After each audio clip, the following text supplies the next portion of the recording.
up here. Hi, I'm Kim Baylog. If you don't maybe recognize me, this might make it easier. Judo player and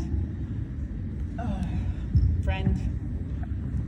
I flew in from Colorado for this, and I wrote something because otherwise I knew I'd cry and chicken out and not be able to do anything. So it's a little bit lengthy, but not too bad.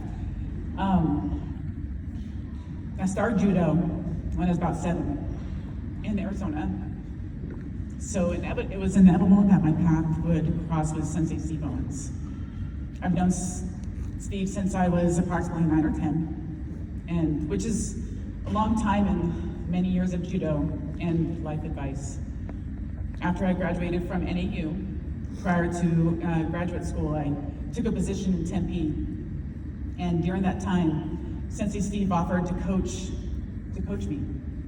So Sherry and I would drive together a couple times a week from Phoenix to Tucson to practice at Tucson Dojo and be coached by Sensei Steve.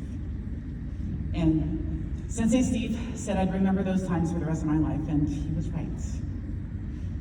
It was difficult leaving work, going to late night practices, and then driving home, getting back to bed after midnight, then getting up to work.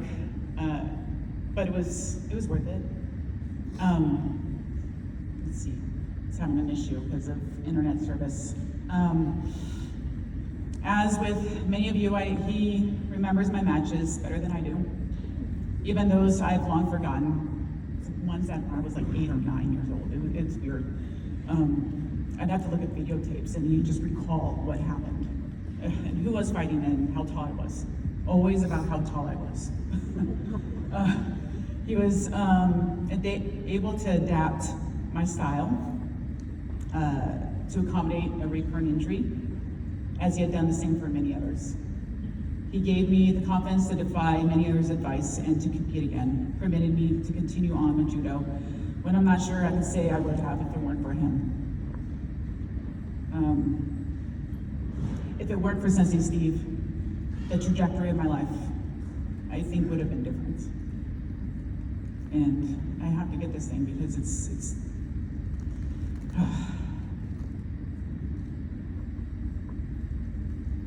see, that's not the right one. Forgive me. Okay. He set me up to be successful and continue on with a dominant judo club when I left for Chicago to go to grad school.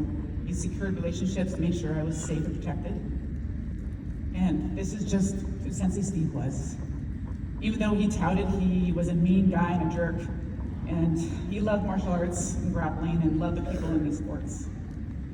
He liked to hang in the shadows, flawlessly disappearing from one side of the room to the other during a tournament, but also classically wearing his red baseball cap. So we could find him, his players could find him. His uniquely raspy voice is unmatched, and I'll miss hearing it pop out of nowhere. If you ever want to hear it, watch some of those old Pride fights with Don Fry, and you can hear him in the background. And it's the same thing that you heard on this coaching you match side.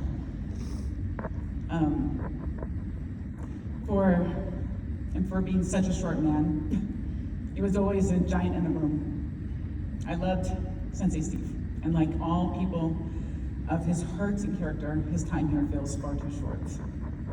But his impact is widespread, and the lessons he taught us will carry on for generations.